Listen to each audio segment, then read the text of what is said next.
Hey everybody, how's it going? Jared from Stewart's Tattooing Experience. I'm here doing this video series because I put a tattoo up last week of one that I did on my leg. It was my first one I've done on myself. I decided I wanted to learn about tattooing after I got a tattoo on my chest from my friend Kyle James up in Duluth, Minnesota at Benchmark Tattooing. So after I got that tattoo, I talked to the wife into letting me get a tattoo gun kit, and I did, from Dragon Hawk Tattooing.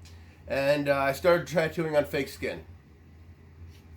I always wanted to know what it was like to tattoo on real skin because the fake skin just didn't seem like it was doing the way it should. Although it was, I just had to learn some of the techniques that I did learn from doing my leg, and I will just put them more into fake skin before I go on to some more stuff. But I'm still going to do some more tattoos on myself as I want to practice on real skin. My first one was on my friend Cody, who let me do a couple lines on his shoulder, and I covered it in with a small triangle, and we came up with a design that I will have to still do, but it's a bunch of triangles and a band that he wants me to do on his shoulder that I will draw up and get ready to do one day on him. But then I practiced on some more fake skin before I did mine, and I got a thermal printer from Life Basis, and I did some of my own drawings.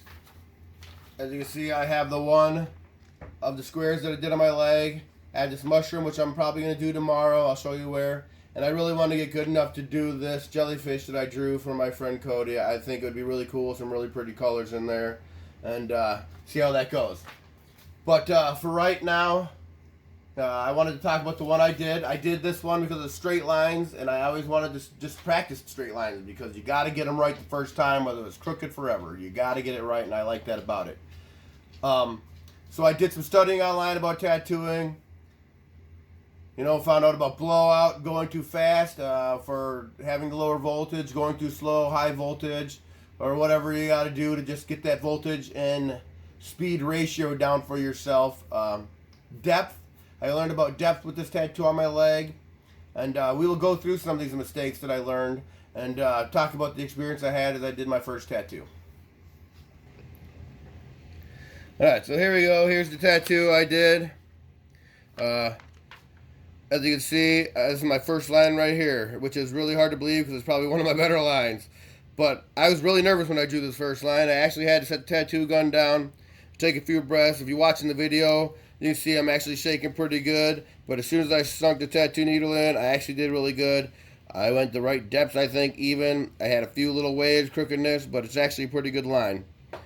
As I went on, I had my mistakes of either stack up of ink in there or blowout, moving too fast for how slow the voltage is. I did that on this one too. But then I had, like I was telling you about, feathering in the corners and maybe having blow up or stack up of ink in the corners on these. Look at this one, pretty bad. That might be some blowout. I might have went too deep on that one. And there's a couple more along the lines. I was just trying to go slower. I think I might have went too slow or whatnot, and I have to get my speed to voltage ratio down.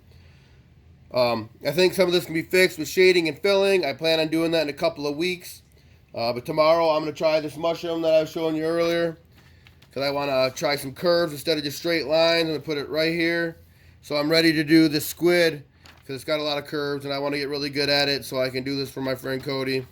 This one's for my wife when I get good enough.